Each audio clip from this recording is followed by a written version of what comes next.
Oh, Carrie, it's so good to have you here. It's good to be here. It's funny, we were talking about winter games, and people were thinking, all right, maybe gardening in spring, but really now is the time to start thinking ahead. Oh, yeah. For perhaps what you want to do. Oh, yeah. And how you want to plan, because I know you said that you might want to garden a little bit. Well, I'm looking to buy a house this year, Yes. and I have to say, part of the shopping experience, I've been like, well, can I put a garden here? Can I put a garden here? Oh, good. That's good. So I've got you in my. I've left my legacy. I have left my legacy. Yeah. I'm so happy to be here. Thanks for having me. And it's true. When you're looking for that house, today we're going to talk about like my 5 top gardening resolutions. I like that. This time of year, it's a great time to think. You know, this month, January, February, you can't really get out there, so you can plan and think, right? And so I was thinking, okay, Carrie, what do I want to do in my garden? When you're shopping for that home, number 1, soil. Shop for some good soil. If somebody's already gardened, you don't have to put all that money into that soil. That's true. Soil is number 1. Love your soil this year. Make it number 1. Cody and I were talking. He doesn't have a garden,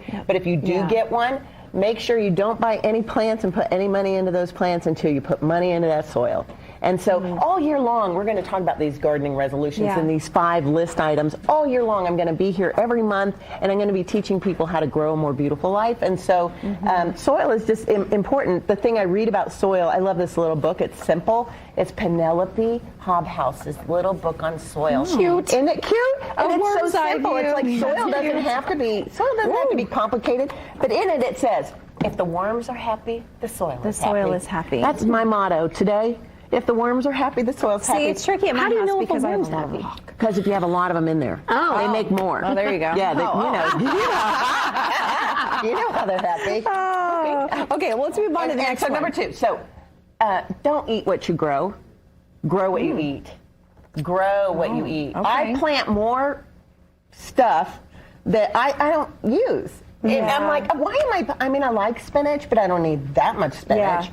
But I use basil like crazy. I use parsley like crazy. I use cilantro like crazy. That makes sense. Yeah. And then my new favorite thing, I was over the weekend looking at magazines. Number 3, plan your outdoor spaces now. Like usually you're in the summer and you're like, I need some new cushions and I want a lantern and ooh, that's a cool idea. And everything's so expensive. Yeah. Do it now because That's a really good point. Yeah, and it keps you happy. It keeps you in your outdoor place in your brain. And it's shopping. It's shopping. And then number 4, please, my people, bring more nature into your life. Okay, bring more nature. Last year I added a bat house. Everybody thinks I'm crazy, but a bat? Yeah, because they hang underneath there, but they eat all the mosquitoes, right? Oh. But what's so cool? What I did, the residual effect. I have this fabulous little squirrel. I call him Batman, and he sits on top of my bat house every morning and eats a walnut. I want to know what a bat house looks like. I'll bring one. We'll talk about it this year. But one of the things you can do, one of my goals, I'm going to add bird houses this year, more nesting boxes.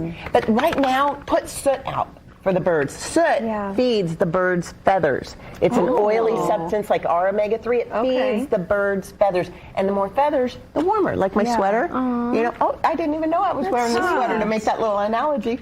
And number 5, I was thinking this morning it was going to be something really materialistic, like go antiquing for, gardening antiques. And that's true, you should. But I was praying about before I came on the show, and I was looking out the window, and I'm like, why are there still leaves on the trees? And then I saw a squirrel, and a squirrel came and got a leaf, and he took it up to his nest, and he was rebuilding his nest. And I'm like, that's why God leaves leaves on the trees still. For those squirrels. And so number 5 is slow down and marvel at the little things. Oh, I love that. Marvel at the little things. Because there are so many little things around us that we do. We just kind of move on and take for granted. Well, and one of the reasons I do this is for STEM education for our kiddos, and the basis of science is observation. And if they can stop for a minute and just take a look at it all and take it in. And that just gets me going. I can't wait to do that with Alan. Oh, yay! Oh, that makes me so Kids in happy. the garden. I can't wait for your new house. We'll talk about Let's it. go shopping. You can help me with my garden. Let's go shopping. Okay. Yeah, I think we need to go shopping for her house together. I Little lunch, say I'll do it. maybe Girls some trip. mimosas. Oh, I would love this. We need to plan. Oh, we got to. No cameras. No cameras.